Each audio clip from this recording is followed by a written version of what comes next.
সংবাদ সবাইকে স্বাগত জানাচ্ছি। আমি ফিরোজ তোহা। শুরুতেই সংবাদ শিরোনাম জানিয়ে দেব এই মুহূর্তে হাতে পাওয়া সর্বশেষ গুরুত্বপূর্ণ আপডেট বাংলা সংবাদ। শুরুতেই জানাবো, অন্তর্বর্তী সরকারকে অচল ও অগণতান্ত্রিক হিসেবে চিহ্নিত করার চক্রান্ত চলছে বলে মন্তব্য করেছেন বিএনপির চেয়ারপারসনের উপদেষ্টা জয়নুল আবেদিন ফারুক। সোমবার সকালে জাতীয় প্রেস ক্লাবের সামনে এক বিক্ষোভ সমাবেশে বিএনপির নেতা এসব কথা বলেন। তিনি বলেন, রাষ্ট্রের গুরুত্বপূর্ণ বিভিন্ন পর্যায়ে বসে এখনও ষড়যন্ত্র করছে আওয়ামী লীগের দোসররা। সাবেক প্রধানমন্ত্রী শেখ হাসিনাকে দেশে এনে বিচারের দাবিও জানিয়েছেন তিনি। এবারে জানাবো, পালানোর সময় এস আলমের ঘনিষ্ঠ সহযোগী আটক। দুবাই পালানোর সময় এস আলমের ঘনিষ্ঠ সহযোগী আনসারুল আলম চৌধুরীকে আটক করা হয়েছে। তার বিরুদ্ধে ১,৪০০ কোটি টাকার ঋণ খেলাপির অভিযোগ রয়েছে। জানাবো, পদত্যাগ করলেন স্পিকার শিরীন শারমিন চৌধুরী। শেখ হাসিনা সরকারের পতনে ২৭ দিনের মাথায় পদত্যাগ করলেন জাতীয় সংসদের স্পিকার শিরীন শারমিন চৌধুরী। সোমবার রাষ্ট্রপতি মোহাম্মদ শাহাবুদ্দিনের কাছে তিনি পদত্যাগপত্র জমা দিয়েছেন বলে বঙ্গভবন সূত্র নিশ্চিত করেছে। এদিকে বাংলাদেশের সঙ্গে সম্পর্ক বাড়াতে পাকিস্তানের নতুন উদ্যোগ। বাংলাদেশের সঙ্গে পুনরায় সম্পর্ক জোরদারের জন্য একটি কৌশলগত নথি বা স্ট্র্যাটেজিক পেপার তৈরি করেছে পাকিস্তান। দেশটির সংবাদ মাধ্যম ট্রিবিউন এক্সপ্রেসের এক প্রতিবেদন থেকে এ তথ্য জানা যায়। প্রতিবেদনে বলা হয়েছে, ঢাকায় দায়িত্ব পালন করা রাষ্ট্রদূত সহ একাধিক কূটনৈতিক এই স্ট্র্যাটেজি পেপার তৈরি করেছে। সেখানে বাংলাদেশের রাজনৈতিক পট পরিবর্তনের পর বাংলাদেশের সঙ্গে সম্পর্ক জোরদারের একটি রোডম্যাপ তৈরি করেছেন কূটনৈতিকরা। এবারে থাকছে এস আলমের গাড়িতে ওঠা নিয়ে যা বললেন বিএনপি নেতা সালাউদ্দিন। আলোচিত এস আলমের গাড়িতে উঠে সংবর্ধনা নেওয়ায় সমালোচনার মুখে পড়েন বিএনপির স্থায়ী কমিটির সদস্য ও সাবেক যোগাযোগ প্রতিমন্ত্রী সালাউদ্দিন আহমেদ। তবে তিনি এ বিষয়ে জানান, গাড়িটি কার এবং কোথাকার তা তিনি জানতেন না। এ বিষয়ে জেলা বিএনপি নেতাকর্মীরা জানতেন। সোমবার রাজধানীর গুলশানের নিজ বাসভবনে সাংবাদিকদের তিনি এসব কথা বলেন। এবং সর্বশেষ জানাবো আন্তর্জাতিক সংবাদ। নরেন্দ্র মোদীর পদত্যাগের দাবিতে উত্তাল মহারাষ্ট্র। সামনেই মহারাষ্ট্রের নির্বাচন। তার আগে মাত্র কয়েক মাস আগে সিন্ধুদুর্গে নবনির্মিত শিবাজির মূর্তি ভেঙে পড়ার ঘটনায় ফুঁসে উঠেছে রাজ্যের বিরোধী দলীয় জোট। যদিও এ ঘটনায় ক্ষমা চেয়েছেন খোদ প্রধানমন্ত্রী নরেন্দ্র মোদী, কিন্তু তাতেও কমেনি অশান্তির আঁচ। রাজ্য জুড়ে চলছে প্রতিবাদ, উঠেছে মোদী সরকারের পদত্যাগের দাবি। খবর ইন্ডিয়ান এক্সপ্রেসের। এতক্ষণ শিরোনাম শুনছিলেন, এবার বিস্তারিত। প্রিয় দর্শক, আপনি যদি এই চ্যানেলে নতুন হয়ে থাকেন, ভিডিওটি দেখতে দেখতে চ্যানেলটি সাবস্ক্রাইব করে আমাদের সঙ্গে থাকুন। আর এই ভিডিও সম্পর্কে আপনি আপনার মূল্যবান মতামতটি কমেন্ট বক্সে জানিয়ে দিন। আর হ্যাঁ প্রিয় দর্শক, জানিয়ে দিন ভিডিওটি কোথা থেকে দেখছেন। অন্তর্বর্তী সরকারকে অচল হিসেবে চিহ্নিত করবার চক্রান্ত চলছে। অন্তর্বর্তী সরকারকে অচল এবং অগণতান্ত্রিক হিসেবে চিহ্নিত করার চক্রান্ত চলছে বলে মন্তব্য করেছেন বিএনপির চেয়ারপারসনের উপদেষ্টা জয়নুল আবেদিন ফারুক। সোমবার সকালে জাতীয় প্রেস ক্লাবের সামনে এক বিক্ষোভ সমাবেশে বিএনপির এই নেতা এসব কথা বলেন। তিনি বলেন, রাষ্ট্রের গুরুত্বপূর্ণ বিভিন্ন পর্যায়ে বসে এখনও ষড়যন্ত্র করছে আওয়ামী দোসররা। সাবেক প্রধানমন্ত্রী শেখ হাসিনাকে দেশে এনে বিচারের দাবিও জানিয়েছেন তিনি। এ সময় ফারুক বলেন, রাষ্ট্র সংস্কারে আপত্তি নেই, তবে অন্তর্বর্তী সরকারকে নির্বাচনের রোডম্যাপ দিতে হবে। আওয়ামী লীগ যেন আবার রাষ্ট্রকে ধ্বংস করতে না পারে। আওয়ামী লীগের প্রতিটি নেতাকর্মীর কাছে সর্বাধুনিক অস্ত্র রয়েছে। যৌথ বাহিনীর অভিযানে এসব অস্ত্র উদ্ধারের আহ্বানও জানান বিএনপির এই নেতা। এদিকে সকালে নয়াপল্টনে বন্যা দুর্গতদের মাঝে জাতীয়তাবাদী প্রচার দলের ত্রাণ বিতরণ কর্মসূচি উদ্বোধন করেন বিএনপির সিনিয়র যুগ্ম মহাসচিব অ্যাডভোকেট রুহুল কবির রিজভী। পালানোর সময় এস আলমের ঘনিষ্ঠ সহযোগী আটক। দুবাই পালানোর সময় এস আলমের ঘনিষ্ঠ সহযোগী আনসারুল আলম চৌধুরীকে আটক করা হয়েছে। তার বিরুদ্ধে ১,৪০০ কোটি টাকা ঋণ খেলাপির অভিযোগ রয়েছে।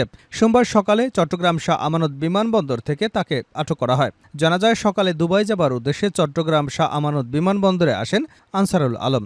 ইসলামী ব্যাংক থেকে ১,৪০০ কোটি টাকা ঋণ নিয়ে পরিশোধ না করার অভিযোগ থাকায় ইমিগ্রেশন পুলিশ তার বিদেশ যাওয়া আটকে দেয়। পরবর্তীতে তাকে পুলিশের কাছে হস্তান্তর করা হয়।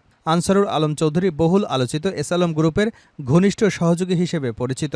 তার গ্রামের বাড়ি উত্তর চট্টগ্রামের রাউজানে। সূত্র জানায়, সিভিল এভিয়েশন এবং বিমানবন্দরের বিভিন্ন গোয়েন্দা সংস্থার রাজনৈতিক তালিকাভুক্ত ছিলেন আনসারুল আলম। পদত্যাগ করলেন স্পিকার শিরীন শারমিন চৌধুরী। শেখ হাসিনা সরকারের পতনের ২৭ দিনের মাথায় পদত্যাগ করলেন জাতীয় সংসদের স্পিকার শিরীন শারমিন চৌধুরী। সোমবার রাষ্ট্রপতি মোহাম্মদ শাহাবুদ্দিন চুপ্পুর কাছে তিনি পদত্যাগপত্র জমা দিয়েছেন বলে বঙ্গভবন সূত্র নিশ্চিত করেছে।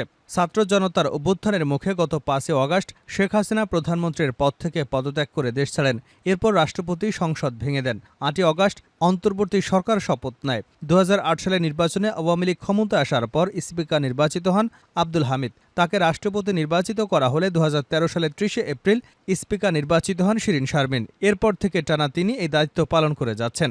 গত 7 জানুয়ারি বিএনপিবিহীন নির্বাচনে আওয়ামী লীগ জয়ী হয়ে সরকার গঠনের পর শিরীন শারমিন চৌধুরীকে আবারও স্পিকার নির্বাচিত করা হয়। রংপুরে গুলিবিদ্ধ হয়ে স্বর্ণশ্রমিক মুসলিম উদ্দিন নিহত হওয়ার অভিযোগে 27 আগস্ট শিরীন শারমিন চৌধুরী, সাবেক বাণিজ্যমন্ত্রী টিপু মুন্সি সহ 17 জনের বিরুদ্ধে হত্যা মামলা দায়ের করা হয়। মেট্রোপলিটন কোতোয়ালি আমলি আদালতে মামলাটি করেছেন রংপুর শহরের পূর্ব গণেশপুর এলাকার নিহত মুসলিম উদ্দিনের স্ত্রী দিলরুবা আক্তার। হত্যা মামলায় গ্রেপ্তার হয়ে কারাগারে আছেন টিপু মুন্সি। শিরীন শারমিন চৌধুরী রংপুর 6 আসন থেকে নির্বাচিত হয়ে সংসদ সদস্য হয়েছিলেন। বাংলাদেশের সঙ্গে সম্পর্ক বাড়াতে পাকিস্তানের নতুন উদ্যোগ।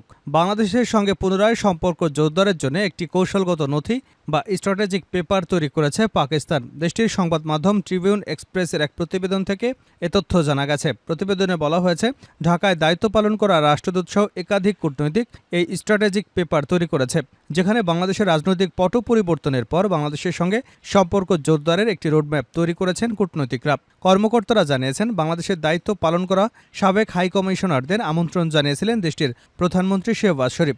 এক সূত্র জানিয়েছে, বাংলাদেশের সঙ্গে কিভাবে আবার সম্পর্ক পুনঃস্থাপন করা যায় সে বিষয়ে জানতে চেয়েছেন তারা। শেখ হাসিনার পতনের পর বাংলাদেশের সঙ্গে নতুন করে সম্পর্ক স্থাপনের কথা ভাবছে পাকিস্তান। শেখ হাসিনার শাসনামলে পাকিস্তান ও বাংলাদেশ সম্পর্ক খুব একটা উষ্ণ ছিল না। পাকিস্তানের দাবি, তারা চেষ্টা করলেও হাসিনার সরকার সম্পর্ক জোরদারে আগ্রহী ছিলেন না। এখন সম্পর্ক কিভাবে জোরদার করা যায় সে বিষয়ে একটি কৌশলগত নথি শেহবাজ শরীফের কাছে দেওয়া হয়েছে। সেখানে পাকিস্তান সরকার ধীরে ধীরে সম্পর্ক উন্নয়নের কথা বলা হয়েছে। কোনো রাজনৈতিক পক্ষ না নিয়ে বাংলাদেশের সাধারণ জনগণের সঙ্গে গভীর সম্পর্ক করার ব্যাপারে গুরুত্ব দেওয়া হয়েছে। এছাড়া বাংলাদেশের কোনো অভ্যন্তরীণ ইস্যুতে হস্তক্ষেপ না করার পরামর্শ দেওয়া হয়েছে। পাকিস্তানের অবসরপ্রাপ্ত এক কূটনৈতিক বলেন, হাসিনাকে প্যাট্রোনাইজ করার মূল্য দিতে হয়েছে ভারতকে।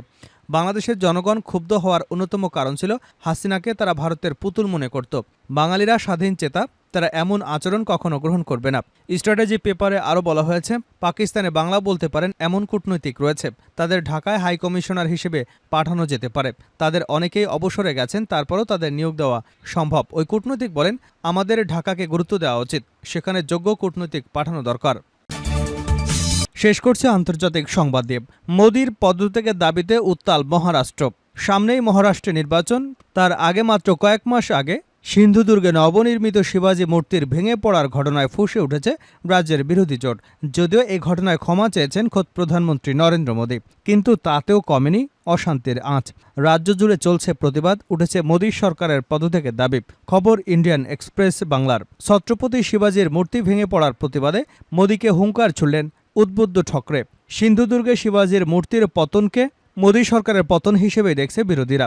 শিবাজীর মূর্তি ভেঙে পড়ার প্রতিবাদে বিরোধী দলগুলি গেটওয়ে অব ইন্ডিয়ার দিকে মিছিল করবার সময় প্রাক্তন মুখ্যমন্ত্রী এবং শিবসেনা নেতা উদ্ধব ঠকরে সরকারকে মনে করিয়ে দিয়েছিলেন যে মহারাষ্ট্রের জনগণ তাদের কখনই ক্ষমা করবে না। উদ্ধব ঠকরে বলেছেন, আমরা এখানে জড়ো হয়েছি এই দুর্নীতিগ্রস্ত সরকারকে ভারত থেকে উৎখাত করবার জন্যে। বিক্ষোভ নিয়ে কি বলছে বিজেপি? আসন্ন বিধানসভা নির্বাচনকে সামনে রেখে এ ধরনের প্রতিবাদ রাজনৈতিকভাবে উদ্দেশ্য প্রণোদিত বলে অভিহিত করেছে রাজ্য বিজেপির মুখপাত্র কেশব উপাধ্যায়। মাত্র 8 মাস আগেই প্রধানমন্ত্রী নরেন্দ্র মোদী যে মূর্তিটি উন্মোচন করেছিলেন, সেই মূর্তিকে কেন্দ্র করেই শুরু হয়েছে মহারাষ্ট্রের রাজনৈতিক কোন্দল। শুক্রবার প্রধানমন্ত্রী মোদী নিজে শিবাজী মূর্তি ভেঙে পড়ার ঘটনায় ক্ষমা চাওয়ার পর কংগ্রেসে বলেছে, প্রধানমন্ত্রী যেহেতু ভুল স্বীকার করেছেন, তাই মহারাষ্ট্র সরকারের পদত্যাগ করবার সময় এসেছে। মহারাষ্ট্রের সিন্ধুদুর্গে ছত্রপতি শিবাজী মহারাজের মূর্তি পতনের ঘটনায় রাজনৈতিক উত্তাপ তুঙ্গে গেছে। বিরোধীরা ক্রমাগত মোদী এবং বিজেপিকে কোণঠাসা করছে। এই প্রেক্ষাপটে শিবসেনা সাংসদ সঞ্জয় রাউত মুম্বাই মিডিয়ার সাথে কথা বলার সময় মোদী সরকারকে নিশানা করেছেন। তিনি দাবি করেছেন, মহারাষ্ট্রের উপমুখ্যমন্ত্রী দেবেন্দ্র ফডনবিস সবকিছুর মাস্টারমাইন্ড। গোটা দেশ এবং প্রধানমন্ত্রী নরেন্দ্র মোদী এটা জানে, তাই তাকে ক্ষমা চাইতে হয়েছে। কিন্তু প্রশ্ন হলো, শুধু ক্ষমা চাওয়ার মাধ্যমেই কি বিষয়টি সমাধান হবে? এই প্রশ্ন তুলেছেন অনেকেই। সঞ্জয় রাউত আরও বলেন, মাত্র 7 মাসের মধ্যে ছত্রপতি শিবাজী মহারাজের মূর্তি ভেঙে পড়ল, তাই আমাদেরকে চুপ থাকা উচিত। আমরা আজ শিবাজী মহারাজের সম্মানের প্রতিবাদ করতে যাচ্ছি। রাউত বলেন, দেবেন্দ্র ফডনবিস মহারাষ্ট্রের খলনায়ক। ছত্রপতি শিবাজী মহারাজের মূর্তি ভেঙে পড়ার ঘটনায় এমবির প্রতিবাদের প্রতিক্রিয়ায় মহারাষ্ট্রের উপমুখ্যমন্ত্রী দেবেন্দ্র ফডনবিস বলেছেন যে আজ যে আন্দোলন হচ্ছে তা সম্পূর্ণ রাজনৈতিক আন্দোলন এবং তা কখনো ছত্রপতি শিবাজী মহারাজাকে সম্মান করেননি। লালকেল্লা থেকে নেহেরু এবং ইন্দিরা গান্ধীর একটি ভাষণেও ছত্রপতি শিবাজী মহারাজের কথা উল্লেখ করেনি। পণ্ডিত নেহরু তার ডিসকভারি অফ ইন্ডিয়া বইতে ছত্রপতি মহারাজকে অপমান করেছেন। কংগ্রেস ও মহাবিকাশ আঘাড়ি তার জন্য ক্ষমা চাইবে? কি বলছেন মোদি? মূর্তি ভেঙে পড়ায় মোদি বলেছেন, ছত্রপতি শিবাজী মহারাজ শুধু একটা নাম নয়, তিনি শুধু রাজা নন, তিনি আমাদের ঈশ্বর। আমি তার পায়ে মাথা ঠেকিয়ে ক্ষমা প্রার্থনা করতে চাই। যারা ছত্রপতি শিবাজী মহারাজাকে অরাধ্য বলে মনে করেন, তাদের কাছেও আমি মাথা নত করে ক্ষমা চাইছি। তাদের ভাবাবেগ কতটা আহত হয়েছে সেটা আমি বুঝি।